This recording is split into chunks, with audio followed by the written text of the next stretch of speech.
எல்லாரும் என்ன சொல்றாங்க, எஸ்ஐபி வந்து விஜய் சார் வீடியோ பார்க்குறப்பே ஒரு டிஸ்க்ளைமர் போடுறாரு, சப்ஜெக்ட் டு மார்க்கெட் ரிஸ்க் அப்படின்னு சொல்லி போடுறாரு. அப்புறம் எப்படி அவர் சொல்றாரு எங்ககிட்ட வந்துட்டு நீங்க வந்து இவ்வளவு போட்டா உங்களுக்கு இத்தனை வருஷத்துல இவ்வளவு கிடைக்கும்ன்றதை எப்படி அவர் சொல்றாரு?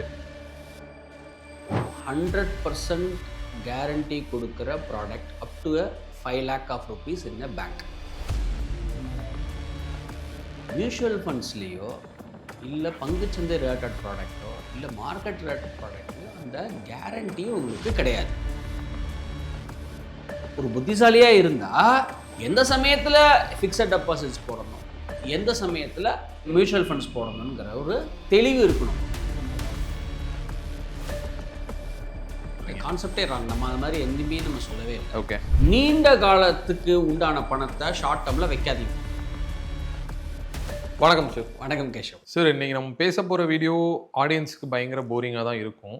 என்னவா இருக்கும் எனக்கு என்ன தெரியும், கேளுடா. பட் இருந்தாலும் இந்த விஷயமே இன்னும் நிறைய பேருக்கு தெரியறது இல்லை. அதுவும் இல்லாமல் இந்த விஷயத்த போய் நார்மலாக யார்கிட்ட கேட்டால் அவங்களுக்கு நிறைய டவுட்ஸ் இருக்கு. ஸோ நான் அதுக்காக ஒரு வீடியோ பண்ணிடலான் இருக்கேன். ஸோ அதனால தான் இன்னைக்கு உங்கள்கிட்ட கேட்டால் நீங்கள் கொஞ்சம் இன்ஃபர்மேட்டிவாக ஃபன்னியாக நிறைய விஷயங்கள் சொல்லிடுவீங்க, ஷேர் பண்ணுவீங்க. ஸோ அதை கொஞ்சம் இன்ட்ரெஸ்டிங்காக மாற்றிடலாம் வீடியோவை. ஸோ அப்படின்னு தான் நான் வந்திருக்கேன். அப்படிலாம் இல்லை சார், கரெக்டாக கட்டுவிட்டா. ஸோ ஃபஸ்ட்டு என்னோட கேள்வி என்னன்னா சார், இப்போ ஒருத்தட்ட போயிட்டு எஃப்டியில் இன்வெஸ்ட் பண்ணுங்க அப்படின்னு ஒருத்தட்ட சொல்கிறேன், இன்னும் ஒருத்தட்ட எஸ்ஐபியில் இன்வெஸ்ட் பண்ணுங்கன்னு சொல்கிறேன். ஸோ அந்த ரெண்டு பேருக்குமே எனக்கு அனுப்பின மெசேஜஸ் தான் உங்களுக்கு நான் வந்துட்டு ஒரு ஃபஸ்ட்டு கேள்வி என்ன கேட்குறேன்னா, எல்லாரும் என்ன சொல்கிறாங்க, எஸ்ஐபி வந்து விஜய் சார் வீடியோ பார்க்குறப்பே ஒரு டிஸ்க்ளைமர் போடுறாரு, சப்ஜெக்ட் டு மார்க்கெட் ரிஸ்க் அப்படின்னு சொல்லி போடுறாரு. அப்புறம் எப்படி அவர் சொல்றாரு எங்ககிட்ட வந்துட்டு நீங்க வந்து இவ்வளவு போட்டா உங்களுக்கு இத்தனை வருஷத்துல இவ்வளவு கிடைக்கும்ன்றதை எப்படி அவர் சொல்றாரு? இதே எஃப்டியில் எங்க சைட்ல பாத்தீங்கன்னா கேரண்டீட் ரிட்டர்ன்ஸ், ஒரு ஃபிக்ஸட் ரிட்டர்ன் இருக்குல்ல எங்களுக்கு. ஸோ எப்படி தானே பெஸ்ட். அப்போ அவர் ஏன் விஜய் சார் ஏன் அதை சொல்லவே மாட்டாரு அப்படின்னு சொல்லி கேட்கறாங்க. யாரை ஏமாத்த பாக்குறேன்? மோசக்காரா, நீங்க கேட்ட கேள்வி கரெக்டான கேள்வி. அண்ணே, நீங்க கணக்குல மாட்டிக்கிட்டீங்க. இதுக்கான விளக்கத்தை ஃபர்ஸ்ட் கொடுத்துருங்க சார். ஸோ ஃபிக்ஸட் டெபாசிட்ஸுங்கிறது வந்து 100% கேரண்டி கொடுக்குற product up to 5 lakh of rupees in a bank. ஏன்னா ஆர்பிஐ வந்து அதை இன்சூர் பண்ணுறதுனால 5 லட்சம் வரைக்கும் நம்மளுக்கு கேபிட்டலுடைய சேஃப்டி இருக்குது நம்மளுக்கு. மியூச்சுவல் ஃபண்ட்ஸ்லேயோ இல்லை பங்குச்சந்தை ரிலேட்டட் ப்ராடக்ட்டோ இல்லை மார்க்கெட் ரிலேட்டட் ப்ராடக்ட்லையோ அந்த கேரண்டி உங்களுக்கு கிடையாது. ஸோ இது ரொம்ப தெளிவாக உங்களுக்கு சொல்கிறேன். இதுக்கு பேர் ஈல்டு. பேங்க் ஃபிக்ஸட் டெபாசிட்ஸ்ன்னு சொல்கிற இடத்துக்கு பேர் ஈல்டு. வேறஸ் மியூச்சுவல் ஃபண்ட்ஸ் அதில் வர லாபம் இருக்கு இல்லையா, அதுக்கு பேர் ரிட்டர்ன்ஸ். ஈல்டுனா என்னன்னா என்ன வருதுங்கிறது எனக்கு தெரியும். 7%னா 7%, 6%னா 6%, 8%னா 8%. இப்போ ஃபார் எக்ஸாம்பிள் கவர்மெண்ட் செக்யூரிட்டிஸ் போட்டிருக்கீங்கன்னா அது ஈல்டு, போஸ்ட் ஆஃபீஸ் போட்டிருக்கீங்கன்னா அது ஈல்டு. ரெண்டல் ஈல்டு தான், ரெண்டல் ரிட்டர்ன்ஸ் கிடையாது. அக்ரிமெண்ட் எடுத்து பார்த்தீங்கன்னா ரெண்டல் ஈல்டு. ஈல்டுனா என்னன்னா என்ன வருதுங்கிறது எனக்கு தெரியும். ஏன்னா அது ஓரளவுக்கு அஷூரன்ஸ், ஒரு கேரண்டி இருக்குது. ரிட்டர்ன்ஸுங்கிறதுக்கு எந்த கேரண்டியும் கிடையாது. What we call retrospective. இதில் வந்து ப்ராஸ்பெக்டிவ் என்ன வரும்னு தெரியும், இதில் என்ன வருதுங்கிறது தெரியாது. ஃபிக்ஸட் டெபாசிட்டுங்கிற ஒரு ப்ராடக்ட் ஒருத்தவங்களுக்கு ஒரு சிலவங்களுக்கு பயனுள்ளதாக இருக்கும். மியூச்சுவல் ஃபண்ட்ஸுங்கிறது ஒரு சில பேருக்கு பயனுள்ளதாக இருக்கும். ஒரு புத்திசாலியாக இருந்தால் எந்த சமயத்தில் ஃபிக்ஸட் டெபாசிட்ஸ் போடணும், எந்த சமயத்தில் என்ன மியூச்சுவல் ஃபண்ட்ஸ் போடணுங்கிற ஒரு தெளிவு இருக்கணும். இதுக்கு இது குறைச்சல் கிடையாது, இதுக்கு இது பெருசும் கிடையாது. ஸோ ரெண்டுமே நம்மளுக்கு தேவை. இது எப்படின்னா நம்மளுக்கு வந்து சீட் பெல்ட் தேவையான்னு கேட்குற மாதிரி இருக்குது. ஓகே, மேக்ஸிமம் நம்ம வந்து என்ன பண்ணுறோம், ஆக்சிலரேட்டரில் போகிறோம், பிரேக்கு போடுறோம், இதுதான் யூஸ். ஒரு டைம் எப்பயாவது ஒரு கிராஷ் ஆகுது, அது எப்போன்னு நம்மளுக்கு தெரியாது. எப்பயாவது ஒரு ஆக்சிடென்ட் ஆகுது, அப்போ நம்மளுக்கு சீட் பெல்ட் காப்பாற்றும். அதுதான் ஃபிக்ஸட் டெபாசிட். சார் அதே மாதிரி இப்போ ஃபிக்ஸட் டெபாசிட் வச்சிருக்கவங்க சொல்ற ஒரு விஷயம் என்னன்னா, இப்போ அவங்கள்ட்ட போய் சேவ் பண்ணுங்கன்னு சொன்னோன்னு வச்சுக்கோங்களேன். அவங்க சொல்றது, இப்போ உங்க வீடியோஸ்ல நீங்க நிறைய வாட்டி மென்ஷன் பண்ணிருக்க ஒரு விஷயம் என்னன்னா, எஸ்ஐபி வந்து உங்க டிசிப்ளினை கற்று தரும், இந்த மாதிரி விஷயங்கள் நிறைய சொல்லியிருக்கீங்க. இப்போ வந்துட்டு எஸ்ஐபியில் எனக்கு இன்னொரு ஆப்ஷன் என்ன இருக்குன்னா, நான் எப்போ வேணா என் பணத்தெல்லாம் எடுத்துட்டு வெளில வரவும் முடியும் என்னால். இதே எஃப்டியில் பார்த்தீங்கன்னா ஒரு லாக்இன் பீரியட்னு ஒன்று இருக்குது, என்னதான் இருந்தாலும் அதுக்குள்ளே தான் இருந்தாகணும் அப்படின்னு சொல்லி. ஸோ இது ஒரு அட்வான்டேஜாக பார்க்குறாங்க எஃப்டி சைடு. என்னால் நான் நினச்சாலே என் பணத்தை அந்த டைமில் எடுக்க முடியாது. ஸோ எனக்கு ஒரு கண்ட்ரோல் இது வருது. எஸ்ஐபியில் பார்த்தா எனக்கு வேணும், சரி ஓகே எடுத்துடலாம் அப்படின்னு சொல்லி நான் எடுக்க கூட முடியுது. ஆனால் விஜய் சார் வீடியோவில் எஸ்ஐபி பற்றி, அதாவது மியூச்சுவல் ஃபண்ட் பற்றி பேசும்போதெல்லாம் இந்த மாதிரி விஷயங்கள் உங்களுக்கு வந்து இதை கற்று வரும் அப்படின்னு சொல்கிறாரு. இதுக்கு நீங்கள் என்ன சார் சொல்கிறீங்க? கான்செப்டே ராங். நம்ம அது மாதிரி எதுவுமே நம்ம சொல்லவே இல்லை. ஓகே, ஃபிக்ஸட் டெபாசிட்ஸுங்கிறது ஃபர்ஸ்ட் இன்வெஸ்டிங்குடைய பிரின்சிபல் என்னன்னு தெரிஞ்சுக்கணும். முதலீட்டுடைய பிரின்சிபல் என்ன? Safety, liquidity, returns. பேங்க்ல என்ன சொல்லுவோம்னா எஸ்எல்ஆர்னு சொல்லுவோம், ஸ்டாச்சுட்டரி லிக்விடிட்டி ரேஷியோன்னு சொல்லுவாங்க. நம்ம இன்வெஸ்டிங்கை பொறுத்த வரைக்கும் நம்ம 3 விஷயம் தான் நம்ம முக்கியமாக பண்ணணும். முதல்ல சேஃபாக இருக்கா, வேணுங்கிறப்ப எடுத்துக்க முடியுமா, அதுக்கப்புறம் தான் ரிட்டர்ன்ஸு ஈல்டு அது லொட்டு லொஸ்கெல்லாம் 100% சேஃபாக இருக்கிற ப்ராடக்ட் ஃபிக்ஸட் டெபாசிட். அதில் எந்த ஒரு மாற்றமுமே கிடையாது. லிக்விடிட்டி எப்போ வேணாலும் எடுத்துக்க முடியும். லிக்விடிட்டி எப்போ வேணாலும் பணத்தை நீங்கள் வித்ட்ரா பண்ண முடியும். ஃபிக்ஸட் டெபாசிட்ஸில் மியூச்சுவல் ஃபண்ட்ஸ்லேயும் வித்ட்ரா பண்ண முடியும். ஆனால் என்ன வருது, கேரண்டி எவ்வளோ வருதுங்கிறத ஃபிக்ஸட் டெபாசிட்ஸில் நம்மளுக்கு தெரியும். ஓகே, இதில் நம்மளுக்கு நீங்கள் எடுக்கிற சமயத்தில் அன்றைக்கி என்ன வேல்யூவோ அதுதான் நீங்கள் எடுத்துக்க முடியும். நீங்கள் பொங்கல் சாப்பிடும்போது மிளகு வரும், பாயசம் குடிக்கும்போது ஒரு முந்திரி கூடி வராது. உங்கள் லக்கு பேடாக இருந்து ஒரு கோவிட் டைமு இல்லை ஒரு 2008 கிரைசிஸ் அன்றைக்கி ஏதாவது ஒரு ப்ராப்ளம், அன்றைக்கி வேல்யூ டவுனாக இருக்கிற பட்சத்தில் உங்களுடைய மியூச்சுவல் ஃபண்ட்ஸோட வேல்யூ கம்மியாக இருக்கும். ஸோ அன்றைக்கி உங்களுக்கு தேவைப்படும் போது நீங்கள் ஃபிக்ஸட் டெபாசிட்ஸ் வச்சுருந்தீங்கன்னா அதை எடுக்கிறது புத்திசாலித்தனம். கம்மிங் டு த பாயிண்ட், நீங்கள் கேட்ட கேள்வி வந்து there is no lock in period. ஒரு 10 இயர் கொடுத்துருப்பீங்க, 3 வருஷம் எப்படின்னு போட்டிருப்பீங்க. 2.5 வருஷத்துலேயே பணம் தேவைன்னா அது லோன் அகேன்ஸ்ட் டெபாசிட் வாங்கிக்கலாம். எல்லாத்தையும் நீங்கள் வந்து வித்ட்ரா பண்ணணுன்ட்டு இல்லை. That is something call LAD, loan against டெபாசிட்னு ஒன்று இருக்குது. ஆக்சுவல் ஒரு காலத்துக்கு போட்டிருக்கீங்க, ஒரு 3/4 ஆஃப் டைம் முடிஞ்சு போச்சு, இன்னும் ஒரு 3 மாதத்தில் எடுக்கணும், ஆனால் 3 மாதத்துக்கு முன்னாடி எடுத்தால் பெனால்ட்டி வரும்னா லோன் அகேன்ஸ்ட் டெபாசிட் வாங்கிட்டா அது உங்களுக்கு சீப்பராக இருக்கும். லிக்விடிட்டி எப்போ வேணா இருக்குது, பணத்தை எடுத்துக்கிறது எப்போ வேணா எடுத்துக்கு. மியூச்சுவல் ஃபண்ட்ஸில் தான் நீங்கள் மார்க்கெட் ரிஸ்க்குன்னு ஏன் சொல்கிறோம்னா நம்மளுக்கு என்ன வருதுன்னு தெரியாதுங்கிறதுனால நம்ம மார்க்கெட் ரிஸ்க்குன்னு சொல்கிறோம். அது வந்து ஒரு ரெகுலேட்டரி டிஸ்க்ளைமர். சார், இப்போ இருக்க கிட்ஸுக்காக இருக்கட்டும், நிறைய பேர் இப்போ இருக்க ஜென்ரேஷன் எல்லாருக்குமே ஃபினான்ஷியல் லிட்ரஸின்றது அதிகமாக கிடைச்சிட்டே இருக்குது சார். ஸோ இப்போ இருக்கவங்க எப்படி வந்துட்டு இருக்காங்க அப்படின்னா மியூச்சுவல் ஃபண்டு, SIP, ஈக்விட்டி இந்த மாதிரி இறங்க ஆரம்பிச்சிட்டாங்க. எப்படியே ஒரு பொருட்டாவே மதிக்கிறது இல்லை. எப்படிலாம் பண்ணால் ப்ரோ அதெல்லாம் ஓல்டு ஸ்டைல் அப்படின்னு சொல்கிறாங்க. ஸோ இதை நீங்கள் எப்படி பார்க்குறீங்க? எப்படி வேஸ்ட் ப்ரோ அப்படின்றாங்க சிம்பிளாக. அதை நீங்கள் எப்படி பார்க்குறீங்க? பழகற்றோம் யாம் என்று தற்புகழ வேண்டாம், அலக்கதிர் ஞாயிறும் கைக்குடை காக்கும்னு ஒரு நாலடியாரில் ஒரு பாட்டு உண்டு. தமிழ்ல சொல்லுங்களேன். எல்லாம் தெரிஞ்சிட்டேன்னு நம்ம நினச்சக்கூடாது. நம்ம மியூச்சுவல் ஃபண்ட்ஸு சொல்கிறோம், ஸ்டாக் மார்க்கெட் சொல்கிறோம், ஈக்விட்டி சொல்கிறோம்.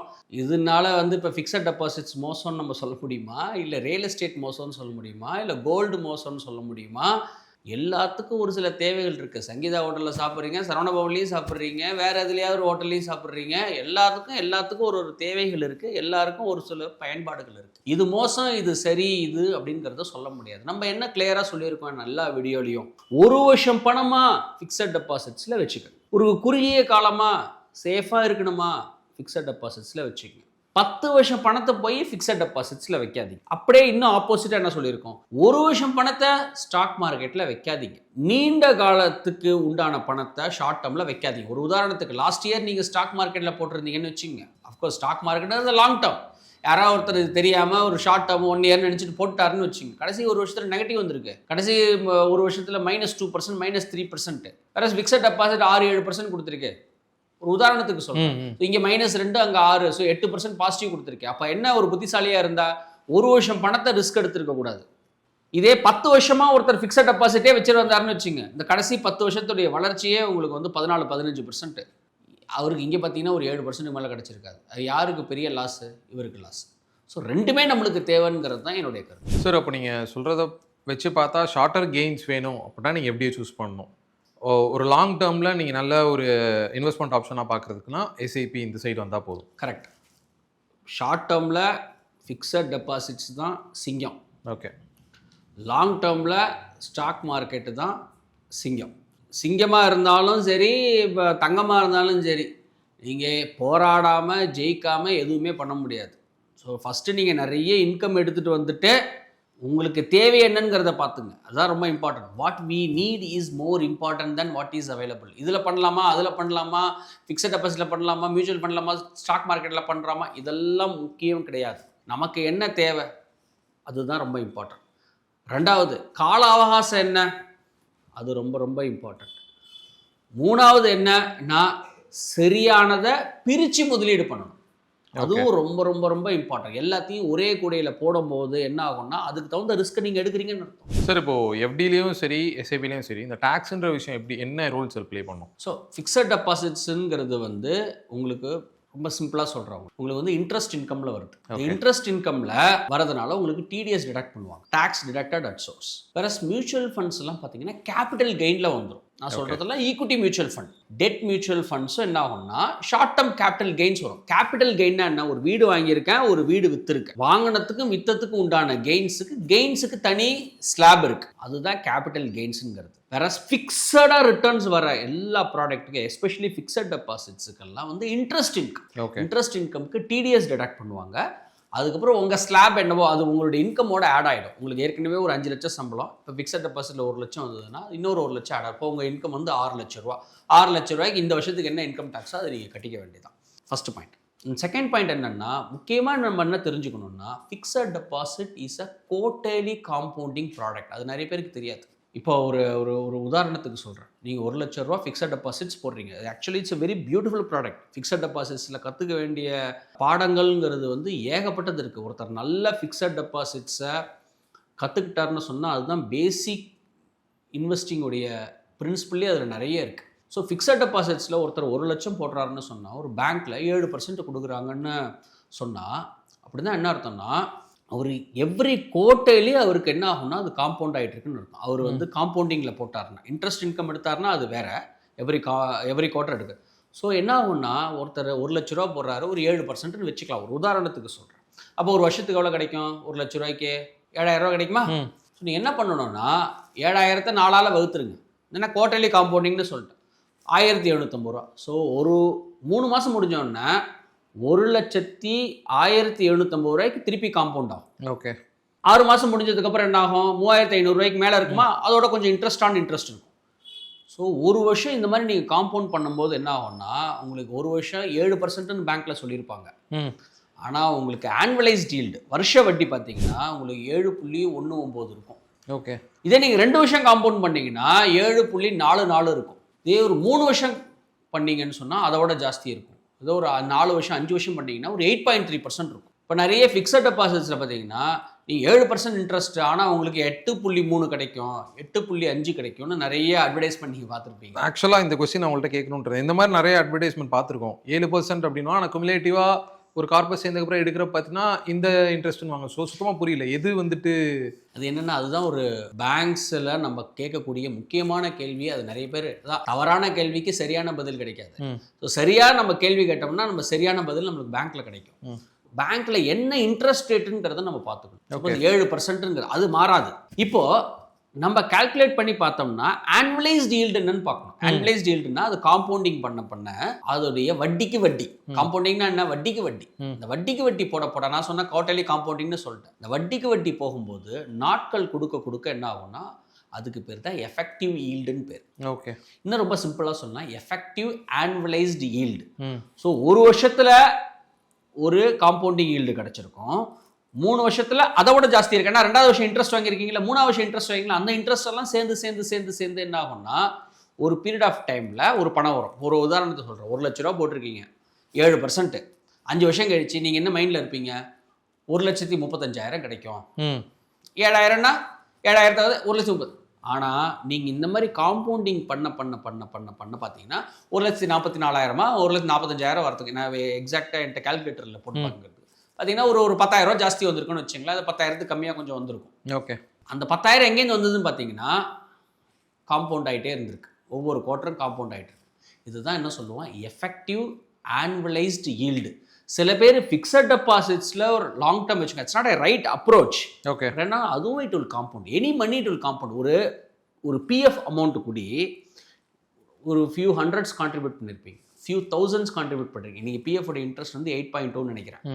இந்த 8.2% ஒரு புத்திசாலி ஒரு 20 வருஷம் 25 வருஷம் 30 வருஷம் பண்ணும்போது ஃபியூ லேக்ஸ் இருக்கும், ஃபியூ க்ரோர்ஸ் கூட சில பேருக்கு இருக்கும். ஏன்னா you are giving 20, 25, 30 years time. So which means anything it will compound over a period of time. Fixed டெபாசிட்ஸுங்கிறது என்னைக்காவது உங்கள் லைஃப் டைமில் யூஸ் பண்ணக்கூடிய ஒரு ப்ராடக்ட். ஓகே. ஒரு ஃபிக்ஸட் இன்வெஸ்ட்மெண்ட்ஸுங்கிறது கூடிய ப்ராடக்ட். நம்மளுடைய கிளிக் ஃபார் எம்எஃப்லேயே நம்ம எப்படி பண்ணியிருக்கோம் கஸ்டமர்ஸ்க்கு மியூச்சுவல் ஃபண்ட்ஸில் பார்த்தீங்கன்னா we are very selective distributors. 1/3 equity இருக்கும், 1/3 hybrid mutual funds, 1/3 debt funds இருக்கும். அது 7% 8%. நிறைய பேர் சொன்னால் நம்ப கூட மாட்டாங்க.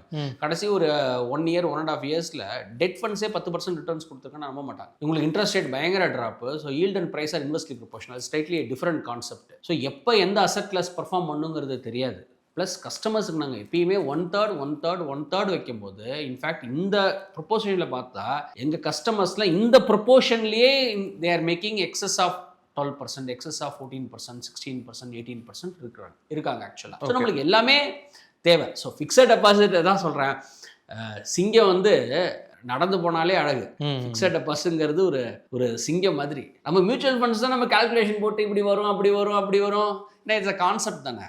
நம்ம வந்து குட்டிக்காரணம் போட வேண்டியதாக இருக்குது. இங்கே எங்கே ஃபிக்ஸட் டெபாசிட்ங்கிறது is actually a good product to consider for steady, secure, sustainable and for safety and liquidity, beautiful product to consider in my view. ஒரு குறுகிய காலத்துக்கு ஒரு ஷார்ட் டேர்முக்கு பியூட்டிஃபுல் இன்வெஸ்ட்மெண்ட்ஸ் டு கன்சிடருங்கிறது என்னுடைய வியூ. எவ்வளோ ஒருத்தர் வச்சுக்கணுங்கிறது வந்து it depends on the life style, it depends on the income. Okay sir, ரொம்ப நன்றி சார். தேங்க்யூ கேஷவ்.